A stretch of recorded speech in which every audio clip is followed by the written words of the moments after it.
आज जो हमने टॉपिक पढ़ना है वो है work done by gravitational field.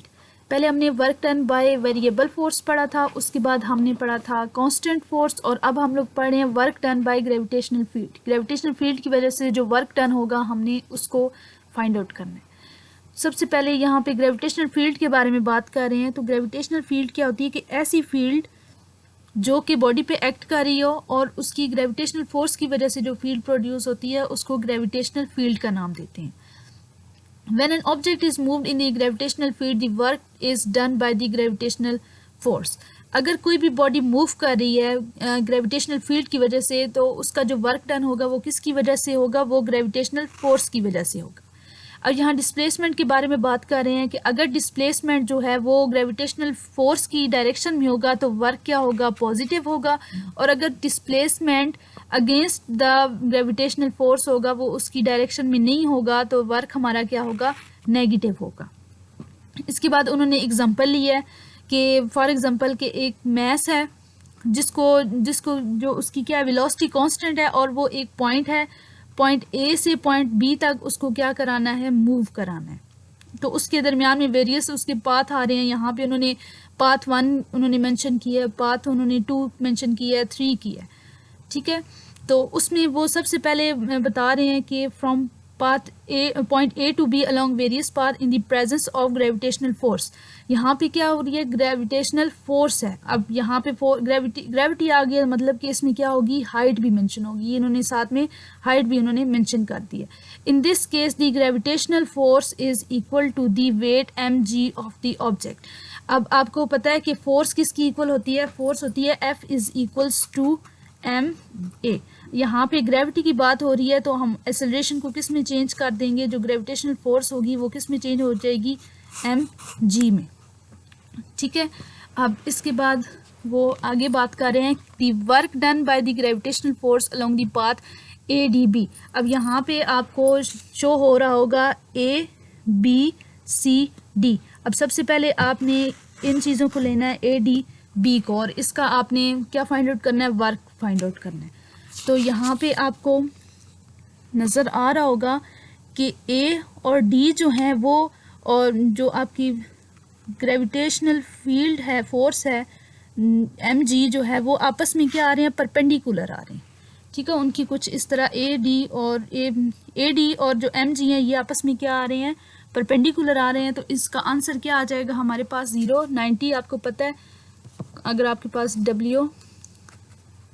अगर आप लोग लें WAAD लें तो आपके पास F is equals to mg होता है। तो यहाँ पे साथ में आ रही है हाइट, आ रही है mgh आ रही है, और कॉस क्या आ रहा है? परपेंडिकुलर है तो मतलब कि 90 डिग्री। तो जो आपके पास WAD निकलेगा वो निकलेगा 0, ठीक है। उसके बाद ADB आपने फाइंड आउट करना है। अब WDB आप निकालेंगे।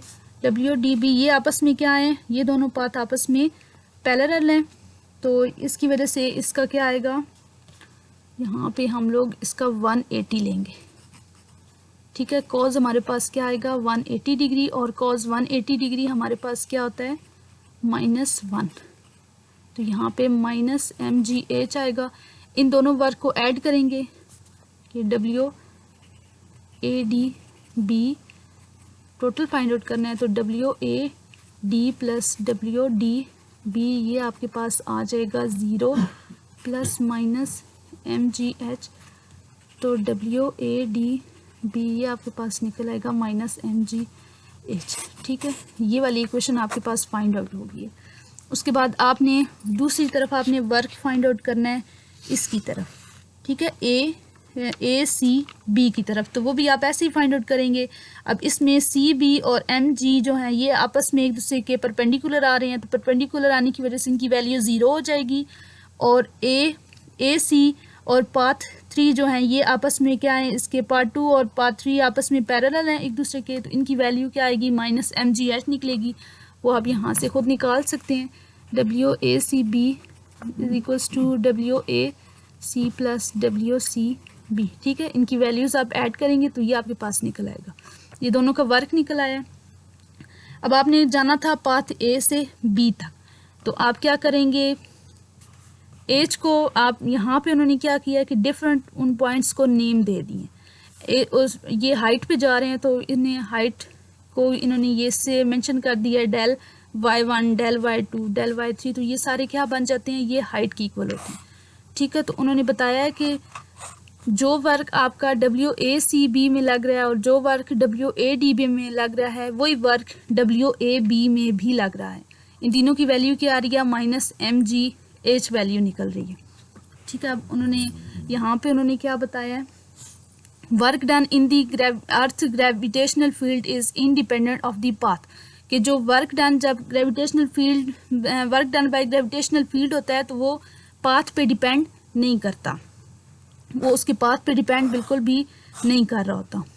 उसके बाद उन्होंने यहाँ कंजर्वेटिव फील्ड के बारे में बात की है, the field in which the work done be independent of the path followed और work done in a closed path be zero is called a conservative field, कि ऐसी फील्ड जो कि वर्क के ऊपर डिपेंड नहीं कर रही होती और उसके पाथ के ऊपर भी डिपेंड नहीं कर रही होती, तो उस ऐसी फील्ड को हम क्या नाम देते हैं, कंजर्वेटिव फील्ड। और जो इसके पाथ के ऊपर डिपेंड कर रही होती हैं तो फिर वो कौन सी होगी, नॉन कंजर्वेटिव फील्ड।